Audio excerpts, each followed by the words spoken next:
folks, it's the day. We're replacing the ICP sensor. Here's the new one. Got a new socket too, just to make sure I got the part on me. And it's a 1 1/16 inch socket. It's kind of in a tight spot, so I figured it would be better than the crescent wrench, or a monkey wrench, whatever you want to use. Got some contact cleaner. Definitely going to be good to have when the ICP sensor is bad. Oil's leaking through the seals, and that's how you know it's no good. And another easy way to do it is just pull the ICP sensor plug on the truck. Just pull it out of the sensor, and if it doesn't stutter or stall, then it's then that's how you tell if it's good or bad. And basically, if you pull the plug and it doesn't do anything, then it's bad. So let's get to it. Once you pop the hood, the ICP sensor is easy to find. It's right behind the alternator, and there it is. Now this is from the manufacturer. You know, the factory was first made. This is the original, so no kidding, it's done. It's a 2003. You can see the thread, the pattern down there, 9/16 inch. And like I said, how you can tell if the plug is bad, just pull it out. See all the oil in there? No good. So let's get that bad boy out and see what happens. So there's really no way to get a wrench in here. Pretty much tried every way possible. This one's a little too long, just under a foot probably. So I got plenty of time here. So what I'm going to do is I'm going to pull the Serpentine belt. There's the tensioner. It's just down there, 1/2 inch drive. And then I'm going to take these 3 bolts out. Just pull the alternator off so I can get it in there, and then get it fixed up. So while I'm doing that, I'm going to clean this plug up. Just going to rag it off real good. Take off this rubber seal here. Clean it up. I've got some contact cleaner. That way you can let it soak and dry, and then hopefully there's no issues with the plug, because I really don't feel like tying in to the wiring, but I could, worst case scenario, if this does not work. Okay, so while the contact cleaner is drying on the plug, on the pigtail, I've already got my breaker bar, which you can see it right here. And basically all you got to do is pull it up. And if you pull it up, you can see it's a lot less tension on this belt here. You can pull the belt off. Okay, so I got the belt off the idler pulley. It was just below it.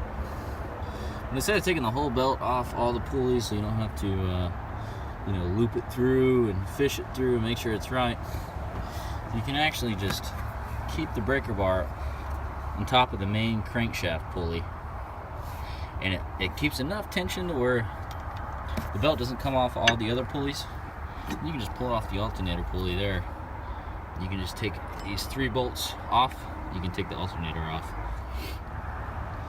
Okay, so the bolts to hold the alternator on are 13mm. Before you do this, you want to make sure this boot here on this wire, make sure the wire is not exposed to the terminal. You can fry this alternator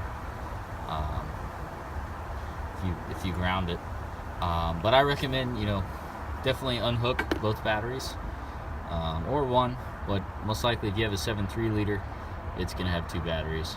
So be sure to unhook the batteries before you mess with anything electrical on the truck. Most important. I have to apologize. I told you guys 9/16. It's actually a 5/8 wrench. And I already cracked it loose. It was pretty tight, but nothing bad. And you can see, just loosen it up.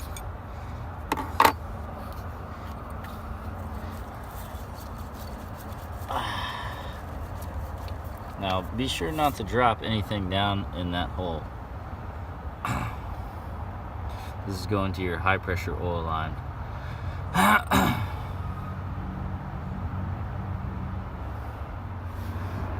And it is okay for oil to be done here.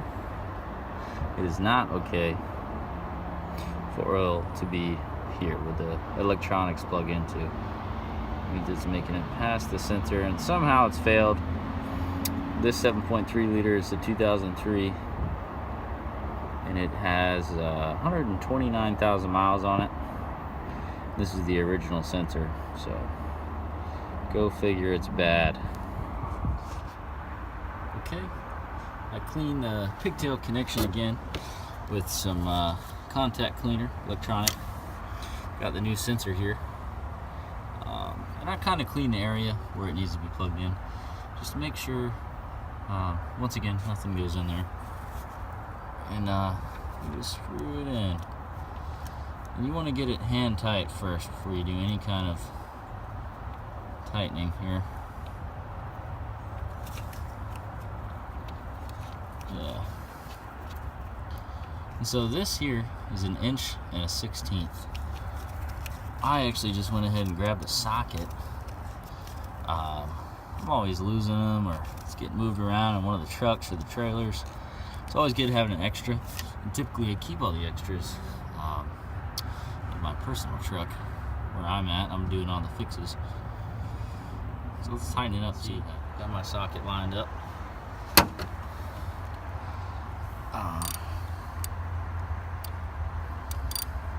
And you really don't want to crank and torque this thing down too much.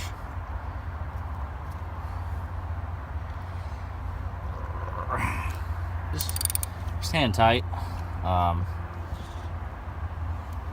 You know, with a 3/8 drive and a short socket ratchet like this, you're not gonna kill it. That's for sure.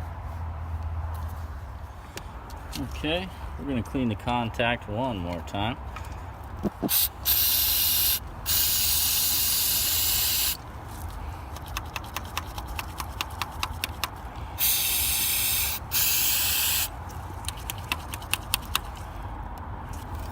You really don't want anything in there.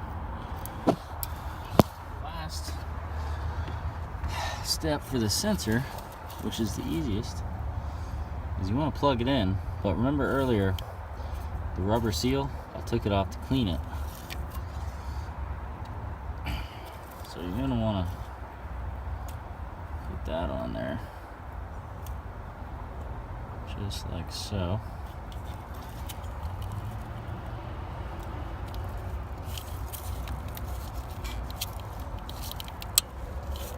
Just snap it in until it clicks. See? 3 wires going in the sensor there. It's all good and tight here. Okay. Just gonna kind of clean off the area.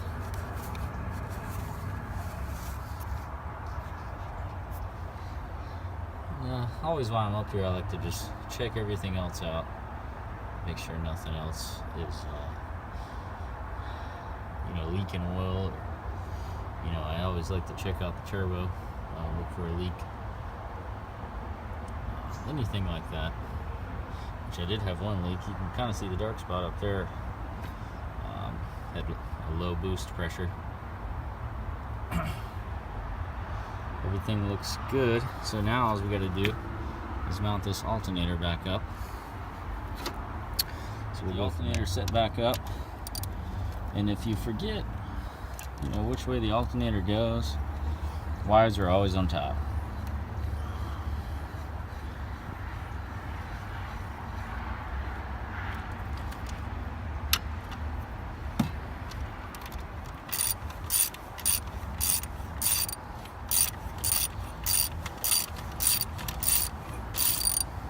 Typically what I do is I just snug them. I don't crank them down just yet. But nice and snug. Make sure everything's lined up, fit right. This way it's pulling almost equally on every side. Okay. Then I'll give her a crank.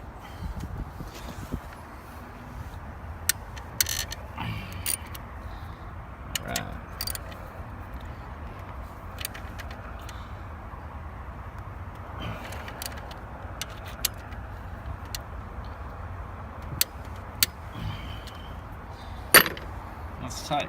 So now, all we have to do is loop this belt back up. Make sure it's on all your pulleys everywhere. This is the last thing you want. Which is great on these 7.3s. AC compressors right here. Pop it off, 4 bolts. Alternator. You saw how easy that was. And so because I have the breaker bar on top of the crankshaft, I don't know if you remember, it's still a little tight. So all I got to do is pull it up, and it'll slip right on.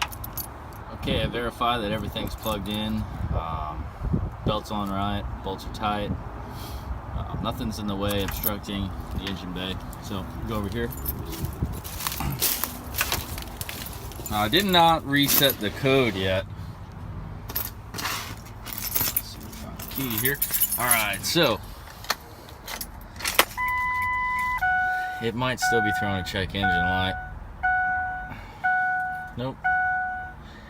It's already gone. So I was running it earlier and I did have it plugged in. The ICP, it'll make the engine hard to start, lose a little bit of power, just kind of feel sluggish. Always let the glow plugs heat up. I mean, typically at least 20-30 seconds, like minimal.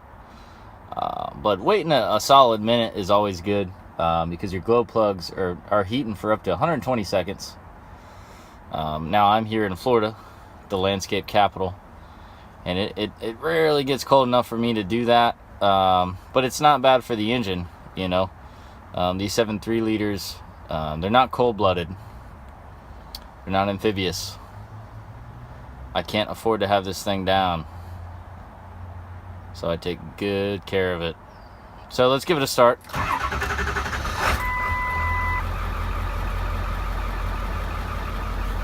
Okay, so that first start there was a little rough, but I think after driving it for a little bit, it's going to smooth out. So no check engine light. Now, you know, I'll be driving it all day tomorrow, so we'll see what happens. This is on a 2003 7.3 liter.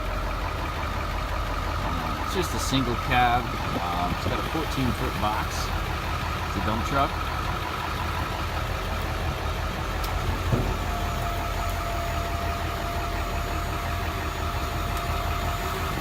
Always keep chains, always. You never know, you're pulling a stump out or anything.